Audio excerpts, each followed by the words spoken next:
Asalaamu calaykum waraxmatullaahi wabarakaatu. Maanta waxaan ka hadlaynaa isbuuca shanaad ee uurka. Kusoo dhawow isbuuca shanaad ee uurkaaga. Hadda waxaa kuu bilowday bisha labaad ee uurka.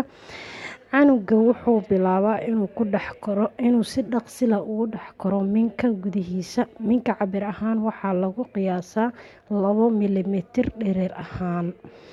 Inta lagu dhex jiro bisha labaad waxaa bilowda abuurista dhiig-mareennada iyo wadnaha.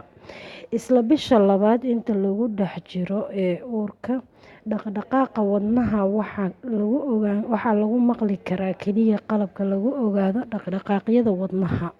Tuubooyinka dheecaamada uu ka quuto canuga si caadi ah ayay u shaqaynayaan.